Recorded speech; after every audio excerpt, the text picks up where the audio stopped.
Morning, Fabian. Can I just ask by asking about Matt O'Reilly? What's the latest position with him? What's his prognosis?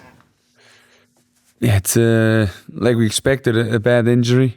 He needs a surgery on his ankle. I can't say how long we expect him to be out. We have to look how the rehab will go. But of course, it's a tough one for us. But we try to support him the best way we can. We try to get him as fast as possible on the pitch, and let's hope he will be back soon. It's terrible luck for Matt and the club, of course. How is he? Have you spoken to him since Tuesday night? I had a small chat with him yesterday. Of course, it's not the best situation. He's very, very disappointed, but he has a good character, and he's a very positive guy, and he looks immediately in the future and says that he will be back soon and he'll come back stronger, and that's a very positive thing. What I like, this attitude is very important, that you also stay mentally strong in tough moments like this, because you can't change it in the end, and that's why I think he will come back stronger. I know you publicly said that Billy Gilmour you want him to stay and he'll be at the club. Does this have any input, or is this a factor on him? Is he now definitely going to stay because of the injury to Matt O'Reilly? So all the decisions we discuss them together internal, with the chairman, with Tony, with Paul, with David. So all the decisions we do them together, and we discuss sometimes, of course, but there are always like arguments for both sides, and then we always decide what's best for the club, and then we will make the decisions, and then the public will see it. Thank you for that. And in terms of the summer spending at Brighton, nearly 200 million spent, unprecedented for Brighton. How do you feel personally? How does that make you feel personally, that you feel backed, and how important is it in terms of the club fulfilling its ambitions for this season? So I feel grateful. I feel thankful for Tony, for his decision, because it shows the ambition from the club. It shows that we want to make the next step together, that we try to build on a foundation that was built here in the recent years, but also try to improve in some ways, and that's what I really like, because I'm also a very ambitious guy, and for me it's the right sign and in the right moment, and now hopefully we can achieve something big together. And just finally from me, I know that you said on the podcast that your ideal squad is sort of 22 to 25. Will we expect to see quite a few outgoings in the next sort of 24 hours or so? There will be outgoings, but again, these are all decisions that are internal, and when they get to the public, then we will let you know as soon as possible.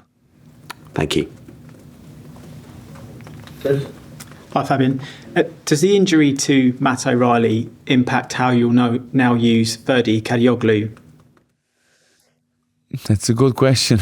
So that's something what is positive from Ferdi, that is very flexible. He can play a lot of positions, and now we have to see, because he could train with the team a lot. So we have to see today, tomorrow, how he gets integrated, and maybe he will be an option in the squad, maybe not. So we just have a look together on the situation, then we'll make a decision.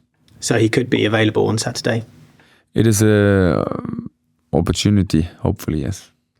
On Saturday, Arsenal also still unbeaten. What do you make of their start, albeit not very many games yet?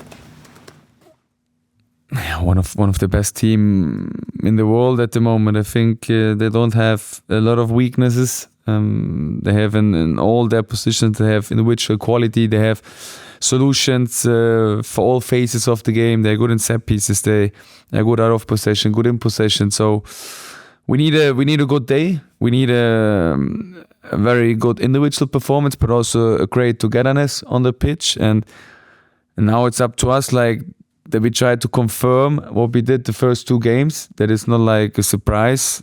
It should be a a confirmation for us to go there and make a good game, and we go there to win, because I think my squad has the potential, but of course we have a lot of respect for Arsenal, because for me at the moment, one of the best teams in the world. In terms of specific Arsenal players that could cause you a problem, are there any that you're kind of pinpointing?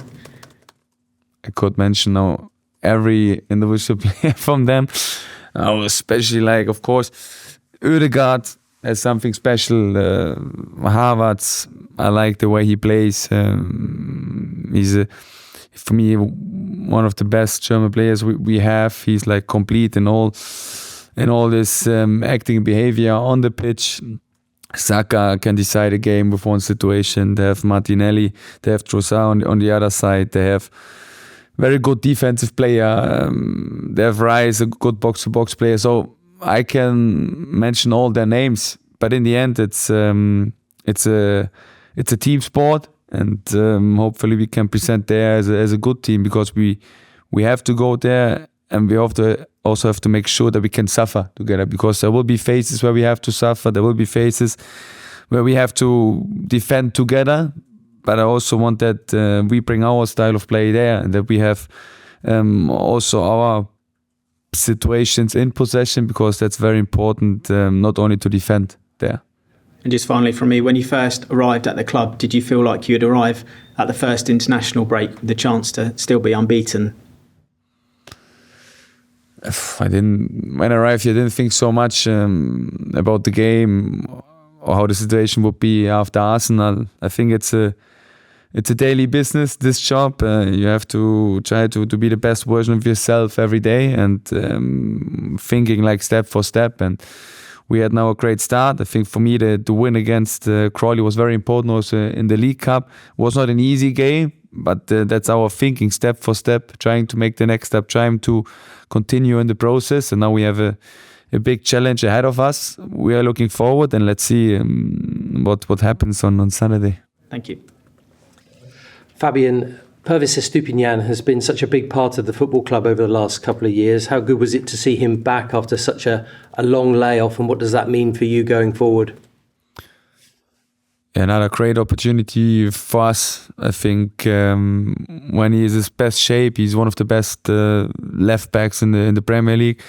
He is full of energy. He is full of power, and now we have to reintegrate him as quick as possible, because he had a long injury, and after long injuries to come back is not easy. He missed a lot of content, a lot of tactical things also in the pre-season, so it's important now to get for him a mix between video sessions and then the pitch sessions, and that's why I think that he will be a great player for us again.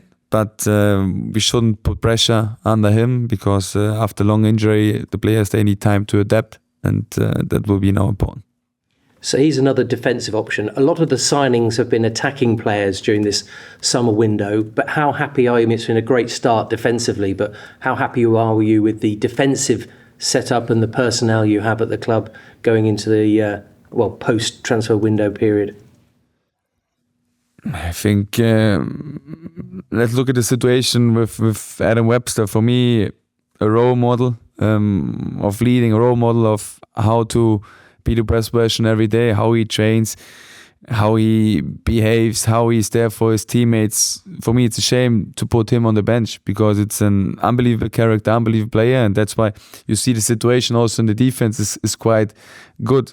I don't want to put a player like him on the bench, but at the moment there are Lewis and JP, and we have a lot of options also in the defense. And I think against Crawley, we also kept a clean sheet. Of course, in some situations we were a little bit lucky, we have to be honest, but in the end there are also like great options in the last line. We added now Ferdi, who can play left fullback, right fullback. We have Igor Adam. We have still Derek Lamptey. We have a lot of options in the defensive line, and that's why I'm also happy with this part of the squad. A welcome return for Bart Verbruggen as well. Does that give you a good dilemma? But Jason Steele has started the season very well as well. Yeah, but for me it's clear that we will have a a number one in this season. There will be clear roles for them, and I will be very, very straight with this communication. I will be very honest to them, and that's important for me, that they know their roles in the team, not only in the goalkeeper position, also in the other positions, that every player knows his role in the team. And I'm very happy to have both of them. So Jason made some really good games for us in the preseason, especially in Everton. Then here in the MX against Manchester, he had a great impact on the squad and on the pitch, and that's why I'm really happy to have him, and as well Bart. I think Bart shows, especially also in the Euro, how good he has, which potential he has. I think he can get one of the best goalkeepers in the world if he keeps going, if he keeps improving together with my goalkeeper coaches. Then he has a great future. Just finally for me, on Arsenal, when you look at all the sides in the Premier League, do you think, and you mentioned togetherness and all their individuals, but are they one of the most complete teams and squads in the Premier League? At the moment, I would say yes. So for me, it's a role model what Arteta did there. I think start was also not so easy, but the club stayed calm. What is nowadays not so normal anymore, and then you see what you can achieve. And I think what I see from outside, they're so good in the details. They have an answer for everything. They take care of their set pieces, of their throw-ins, of their kickoffs. They have like clear patterns in possessions. They have clear patterns out of possession. So they will have an answer and a solution on the pitch for everything, and that's something what comes through hard work, what comes when you focus on the process. So I think Arteta and his team, they are a role model for everyone. And of course, I also follow their way, what they did in the last years, because it's something special. And of course, I can also learn a lot from this. Thank you. Just following on from that, you called Arteta a role model there. Can you just talk a bit about how he's sort of transformed Arsenal from sort of mid-table mediocrity to a winning machine? So, unfortunately, I'm not there. So I would love to see some insights, but I was not there the last years when they worked together. But for me, what I see, like how they developed in the last month, that's something very special. And you can only develop like this if you are like focusing on the details, if you trust the process, if you really work hard. I think also how they improve the players individually. You see small elements in their games that are helping the individual players, and that's something what I really like to look. And how they transform it to this machine, I don't know. But I think sometimes there are no secrets in football. They're just like outwork and just like to try to improve every day. And that's also like my thinking. And I'm really looking forward to compete with Arsenal, to compete with their coaching stuff, because it will be a great challenge for us. And we have a lot of respect, but again, we go there to win the game. And we go there to show our style of play, even when we play away.